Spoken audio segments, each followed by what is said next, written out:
Hi friends, welcome back. So ഇന്ന് എല്ലാവരും തമ്മിൽ കണ്ട പോലെ തന്നെ ലൂഫിയുടെ ക്രൂവിൽ നിന്ന് വേർപെട്ട് പോയിട്ടുള്ള ആ ഒരു ക്യാരക്ടർ, അല്ലെങ്കിൽ ലൂഫിക്ക് നഷ്ടമായിട്ടുള്ള ആ ഒരു ക്യാരക്ടറിനെ പറ്റിയാണ് നമ്മൾ നോക്കാൻ പോകുന്നത്. നിങ്ങൾ ക്യൂരിയസ് ആണോ എന്ന് എനിക്കറിയില്ല. കുറേ പേർക്ക് മനസ്സിലായിട്ടുണ്ടാവും. ഒരു One Piece die hard fan ആണെങ്കിൽ തീർച്ചയായിട്ടും മനസ്സിലായിട്ടുണ്ടാവും ആ ഒരു ക്യാരക്ടർ ഏതാണ്. ഒരു ക്യാരക്ടറിൻ്റെ പേര് ഗോയിമരി എന്നാണ്. ഗോയിമരി ഒരു വ്യക്തിയല്ല, മറിച്ചൊരു കപ്പലാണെന്നുള്ള കാര്യം എല്ലാ വൺ പീസ് ഫാൻസിനും അറിയാവുന്നതാണ്. ഒരു വ്യക്തിയുടെ കണ്ണ് നിറയ്ക്കാൻ ഒരു കപ്പലിനെ സാധിച്ചിട്ടുണ്ടെങ്കിൽ ഇത് ഗോയിമരി ആയിരിക്കും.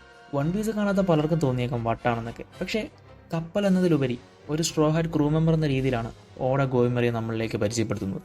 നമ്മുടെ സ്വന്തം ഉസോപ്പിൻ്റെ വില്ലേജ് ആയിട്ടുള്ള സിറഫ് വില്ലേജിലുള്ള കായയാണ് ലൂഫിക്കും ക്രൂവിനും ഗോയിമറിയെ സമ്മാനിക്കുന്നത്. ഉസോപ്പിൻ്റെ ഏറ്റവും അടുത്ത സുഹൃത്തുമാണ് കായ. അങ്ങനെ ലൂഫിയുടെയും ക്രൂവിൻ്റെയും ആദ്യത്തെ കപ്പലും ഒരു ക്രൂ മെമ്പർ എന്ന നിലയിലും ഗോയിമറിയുടെ അഡ്വഞ്ചർ അവിടെ തുടങ്ങുകയാണ്. ഗോയിമരി കാണാനൊരു ചെറിയ കപ്പലാണെങ്കിലും അതിന് മുമ്പിലുള്ള ചെറിയ ചിരിക്കുന്ന ആ ഒരു ആട്ടിൻകുട്ടിയുടെ തലയാണ് കപ്പലിനെ ഏറ്റവും കൂടുതൽ മനോഹരമാക്കുന്നത്.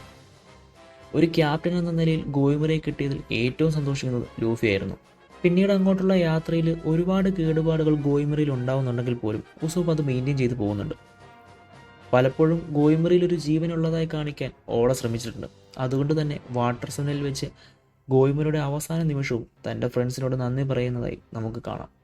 അവിടെയാണ് ഓരോ വൺ പീസ് ഫാനും ഒരു കപ്പലിനെ ഇത്രയധികം ഇഷ്ടപ്പെടുകയും ഒരു കപ്പലിനെ ഓർത്ത് കണ്ണ് നിറയുകയൊക്കെ ചെയ്തിട്ടുണ്ടാവുക. ഗോയിമറിയെ പറ്റി ഞാൻ കൂടുതൽ പറയുന്നതിനേക്കാൾ നിങ്ങളത് കണ്ട് ആസ്വദിക്കുന്നതാവും ഏറ്റവും നല്ലത്. വൺ പീസിൽ ഇതുപോലുള്ള ഒരുപാട് മനോഹരമായ ക്യാരക്ടേഴ്സ് ഉണ്ട്. സോ വൺ പീസ് എന്തുകൊണ്ട് കാണണം എന്ന ചോദ്യത്തിന് ഒരുപാട് മറുപടികളുണ്ട്. കാണാതെ പോയാൽ നഷ്ടപ്പെടാൻ പ്രത്യേകിച്ച് ഒന്നും തന്നെയില്ല. പക്ഷെ കണ്ടാൽ അതിനുള്ള ഉത്തരം കണ്ടവർക്കറിയാം. ഇനി അറിയണമെന്നാണെങ്കിൽ വാച്ച് ഇറ്റ്. വൺ പീസ് ഒരു വലിയ സീരീസ് ആയതുകൊണ്ട് തന്നെ അതിൽ ഒരുപാടധികം നല്ല നല്ല ക്യാരക്ടേഴ്സ് ഉണ്ട്. നിങ്ങൾക്ക് ഇഷ്ടപ്പെട്ടിട്ടുള്ള ക്യാരക്ടേഴ്സ് ഏതൊക്കെയെന്ന് തീർച്ചയായിട്ടും താഴെ കമൻറ്റ് ചെയ്യാൻ മറക്കരുത്. സോ എല്ലാവരും ഹാപ്പി ആയിട്ടിരിക്കുക. സയോനര.